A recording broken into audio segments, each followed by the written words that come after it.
Mom watches her family swim in the ocean before realizing something is wrong.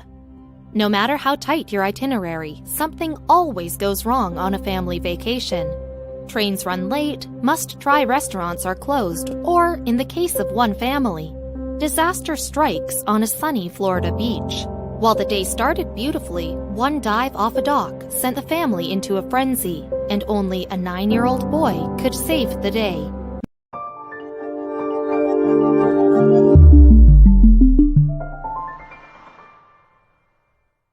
Audrey and Josh Williams were still a bit new to Florida, their family of 6 having previously lived in Georgia.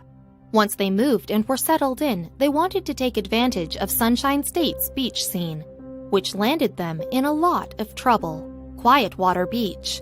So, in the summer of 2020, Audrey and Josh brought their children to Quiet Water Beach in Pensacola Beach for a fun, relaxing time in the sun. The day was winding down and coming to an end when Josh and his son, Isaiah, decided to take one more dive into the ocean. Santa Rosa Sound.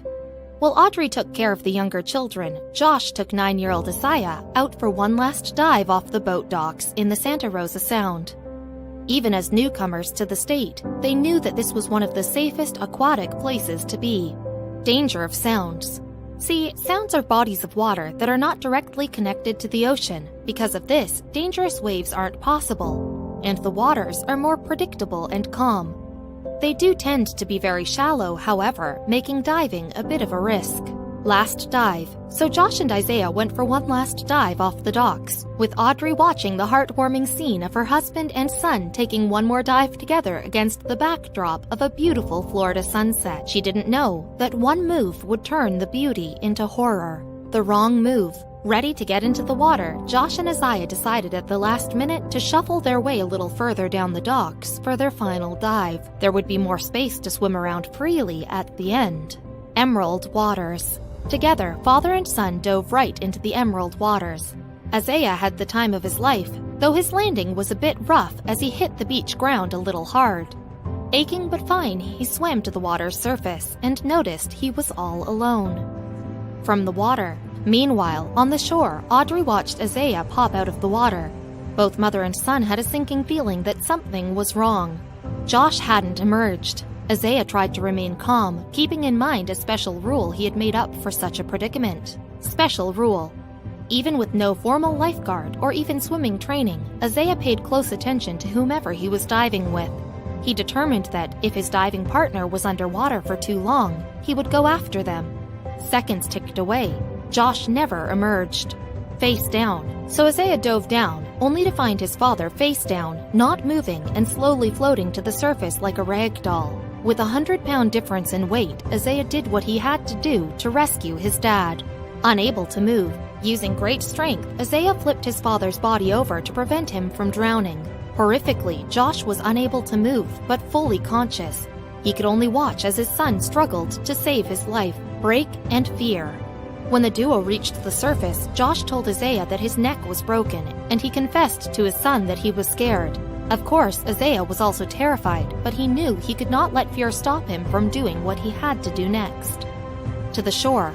Channeling what was left of his strength, he struggled to tug his father to the shore. Some nearby beachgoers rushed in to help the boy bring his father the rest of the way. Josh was finally out of the water, but the rescue mission was not over. Emergency care. An ambulance was called to bring Josh in for emergency care. He was swiftly taken to Baptist Hospital, where doctors managed the initial trauma. After that, he was moved to Ascension Sacred Heart Hospital, where doctors gave him a diagnosis. Josh may not be a doctor, but he was right about his broken neck.